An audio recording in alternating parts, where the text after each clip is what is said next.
அதில் ஒரு மூதாட்டியை மட்டும் அடையாளம் தெரிந்தது. அந்த மூதாட்டி பல வருடங்கள் முன்பு இவர் வீட்டில் வேலை செய்த பெண். பின்பு அவர்களிடம் சென்று, நான் தான் உசேர், அல்லாஹ் என் உயிரை எடுத்து 100 வருடங்களுக்கு பிறகு கொடுத்திருக்கின்றான் என்று கூறினார். அந்த மூதாட்டியால் அவரது குரலை அடையாளம் காண முடிந்தது. ஆனால் குருடாக இருப்பதால் இவர்தான் உசேர் அலைஹிவஸலாம் என்று உறுதியாக நம்பவில்லை. அல்லாஹு தஆலா எப்போதும் உசேரின் துவாக்கு பதில் அளிப்பான். நீ உண்மையில் உசேர் என்றால் அல்லாஹ்விடம் எனக்கு கண் பார்வை கொடுக்கும்படியும் என் கால்களால் நடக்கும்படியும் துவா செய் என்று கூறினார்கள். உசேர் அலைஹிவஸலாம் அவர்கள் துவா செய்தார்கள். அல்லாஹ் அவரின் துவாவை ஏற்றுக்கொண்டான். பின்பு அந்த மூதாட்டியின் கண்களை அவர் கைகளால் தடவினார்கள். உடனே அவர்கள் எல்லாவற்றையும் தெளிவாக காண முடிந்தது.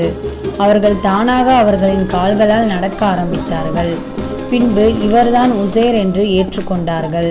பின்பு நபியிடம் என்னுடன் வாருங்கள் என்று அவருடைய மகன் இருக்கும் இடத்திற்கு அழைத்து சென்றார்கள்.